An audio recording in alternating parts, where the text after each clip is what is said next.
Hi guys, so a great way to do rehab or prehab or also to warm up our shoulders for back bends is utilizing a band of this nature, and you're going to put it underneath your knee.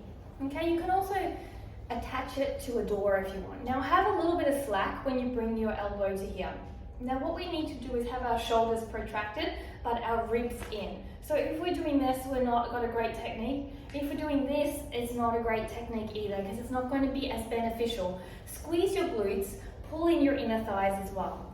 From this, we've got a movement, and the movement goes, you're going to make sure that your elbow's lifted here and protracted to your shoulder height. And you're going to bring that up to that shoulder height, and then you're going to rotate it, keeping it at that shoulder height, rotate it back down and bring it forward slightly. So it goes into this motion, this motion, this motion, and then this motion. So you're going to do 10 repetitions. So from the front angle, you have your right angle, your arm is slightly forward, you're pulling it back, and you're rotating up. Then you're coming back down and coming forward. So you're doing around 2 sets of 10 repetitions. This is fantastic for strengthening your rotator cuff. It's also really important to condition your rotator cuff before back bends and condition it before tennis, swimming, or basketball, any sport really, or even if you are sitting at your desk and getting a sore neck, this is going to help support it. So if we looked at it from behind, you can see the muscles function. I'm just going to change sides. I'm trying to give you small snippets of little things you can do daily to help you. So I'm starting here, and I'm going to bring my elbow up to my shoulder height, my arm up to my elbow height, and then I'm going to rotate. And then I'm going to rotate back down and pull back. My shoulder is protracted, so not rounded. So I'm pulling it up, retracted I should say, and then down, not protracted, sorry. And so you should be really pulling the chicken wings together. Okay, that's really important to understand. Me and trying to do a zillion languages doesn't really help with the correct words sometimes.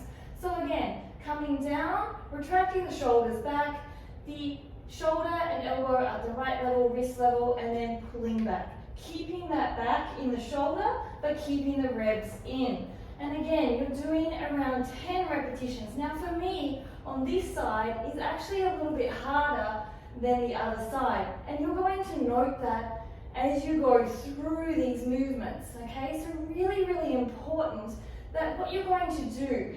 Now, one of the questions that is often asked when you have a weaker side, do I do more on the weaker side? No, what you do is you do the quality on the weaker side and you equal the strength side to that quality. You don't do additional, because if we lose quality and form, we do not get the benefit. So try this rehab exercise.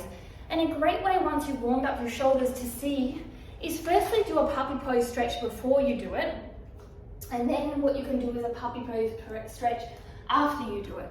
So make sure that your hips are over your knees.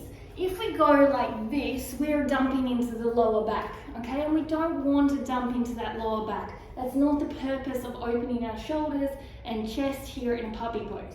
So you're going to have to scoot on back. Okay, and then you're going to have the knees and hips in alignment, and then you're just going to slowly sink down. If your chest never touches the ground, that does not matter. Now, if you want to break it more down, if you want to bring it into your shoulders, squeeze your ribs in, hold that for 10 seconds, and then if you want to bring it into your chest, let your ribs open, and then you see how I came deeper into the pose without going forward. So ribs in for shoulders, and open up your ribs for more of a chest opening. To add a little bit more fun, you can get your triceps working and a deeper stretch through here, or add blocks. And then you can do this again, and you can do these three times. The shoulder rotation, puppy pose, you'll see a great opening, but also you will feel very conditioned in your shoulders, and it will help you to prevent injuries, help you to be more flexible and strong with mobility at the same time. Don't forget to ring that bell and subscribe, and I hope you enjoyed. Look forward to seeing you soon. Namaste.